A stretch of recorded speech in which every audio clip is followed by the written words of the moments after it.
السلام علیکم ورحمۃ اللہ وبرکاتہ۔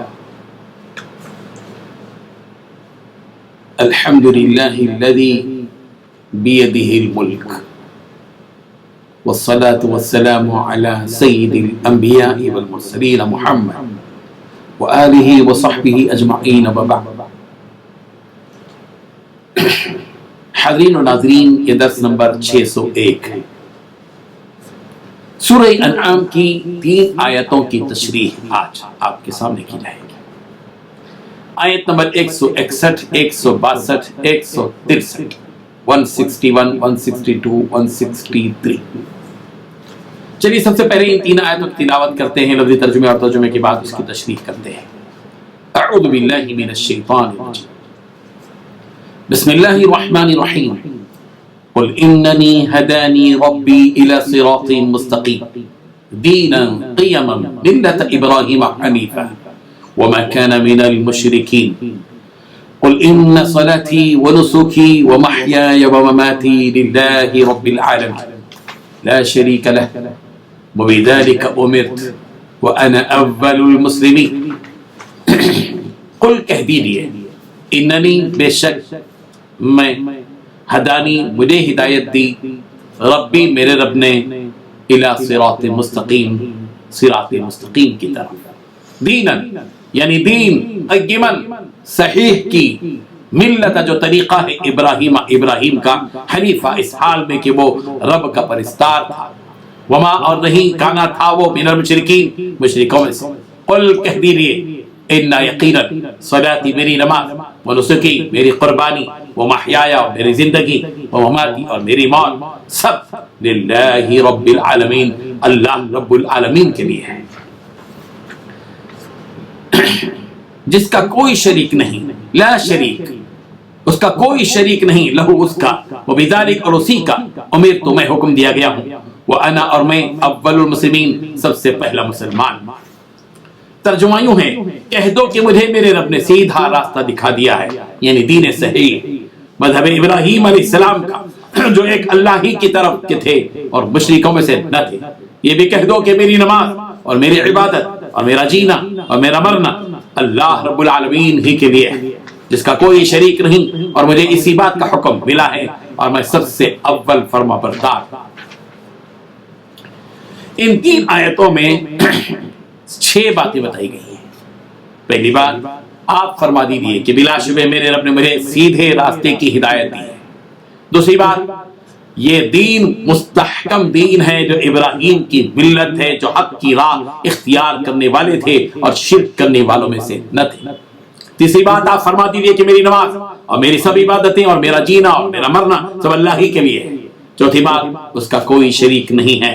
پانچویں بات، اور مجھے اسی کا حکم دیا گیا ہے۔ چھٹویں بات، اور میں ماننے والوں میں سب سے پہلا فرما بردار۔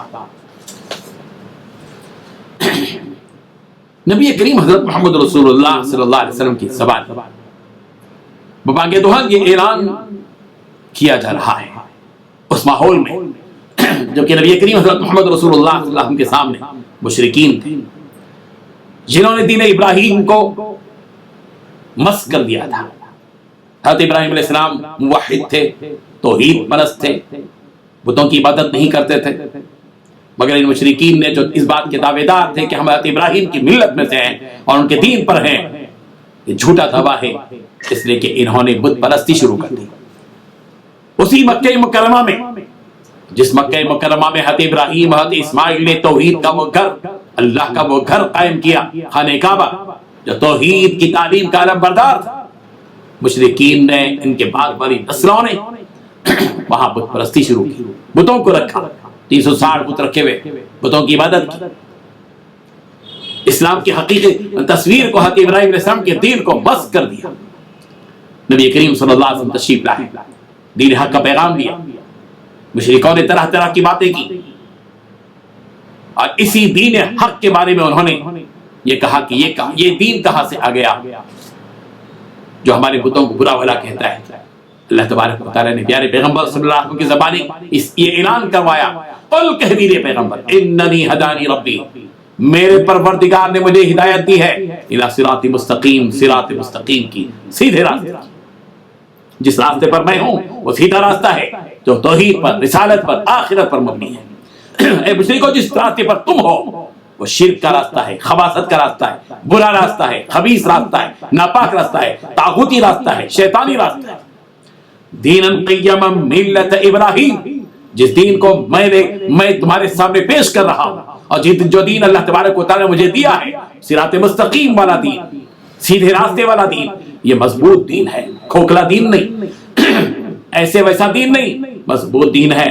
ملت ابراہیم، اور ملت ابراہیم سے اس کا تعلق ہے حنیفاً، وہ ابراہیم جو دنیا کے تمام باطل سے ہٹ کر، تمام دینوں سے اپنے رخ کو موڑ کر دین اسلام اور دین حق پر قائم تھے۔ وَمَا كَانَ مِنَ الْمُشْرِكِينَ، اے مشرکو تم شرک کر رہے ہو، بت پرستی کر رہے ہو، اور اپنے آپ کو ان سے مربوط کر کے دعوے کر رہے ہو کہ تم حضرت ابراہیم کی ملت ہو۔ یاد رکھو حضرت ابراہیم کے بارے میں کہ وَمَا كَانَ مِنَ الْمُشْرِكِينَ، حضرت ابراہیم شرک کرنے والوں میں سے نہیں تھے، وہ توحید پرست۔ پھر یہ اعلان کرایا جا رہا ہے پیغمبر کی زبانی کہ اس دین کے قبول کرنے کے بعد جو اعمال کیے جائیں گے وہ صرف اور صرف اللہ تعالیٰ کے لیے ہوں گے، اخلاص پر مبنی ہوں گے، ریاکاری کے لیے نہیں، لوگوں کو بتانے کے لیے نہیں، نام و نمود کے لیے نہیں، بلکہ اللہ کی ذات کو راضی کرنے کے لیے ہوں گے۔ قل کہہ دیجئے پیغمبر، ان صلاتی، بے شک میری نماز، وہ نسکی میری قربانی، میری دوسری عبادتیں، وہ محیایا میرا جینا، وہ مماتی میرا مرنا، للہ رب العالمین، رب ایک اللہ کے لیے ہے جو عالموں کا پروردگار ہے، لا شریک لہ، وہ اللہ وہ ہے جس کا کوئی ساتھی نہیں، جس کا کوئی ساتھی نہیں، جس کا کوئی مثیل نہیں، جس کا کوئی شریک نہیں، بس وہ اکیلا ہے، تنہا ہے۔ قل کہہ دیجئے هو اللہ احد، وہ صرف وہ اللہ ایک ہے، اللہ الصمد، وہ بالکل بے نیاز، نہ وہ کسی کا باپ، نہ وہ کسی کا بیٹا، بالکل وہ کسی نہیں، وہ کسی کا شوہر، اس کی نہ بیوی ہے، نہ بچے ہیں، کچھ نہیں، وہ اکیلا ہے، تنہا ہے، اس کے جیسا کوئی نہیں، لیس کمثلہ شیء، صاف کہہ دیا گیا۔ اور نبی کریم حضرت محمد رسول اللہ صلی اللہ علیہ وسلم نے بات بتا دی، ہر کام اللہ کی رضا کے لیے ہونا چاہیے۔ ان صلاتی و نسکی و محیایا و مماتی، ہمارا جینا، ہماری زندگی بھی قیمتی ہے، ہماری موت بھی قیمتی ہے، لیکن یہ کب قیمتی ہے موت یا زندگی؟ جبکہ یہ زندگی بھی اللہ کے لیے ہو، یہ موت بھی اللہ کے لیے ہو۔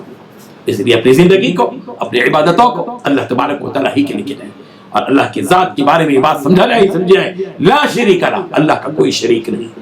وبذالک امرت، اللہ تعالیٰ نے، سرکار فرماتے ہیں اسی کا مجھے حکم دیا گیا ہے، وانا اول المسلمین، اور میں اس پہلے فرما برداروں میں سے ہوں۔ اللہ تعالیٰ ہمیں ان حقیقتوں کو سمجھنے کی توفیق عطا فرمائے۔ وآخر دعوانا ان الحمد للہ رب العالمین۔ لا الہ الا اللہ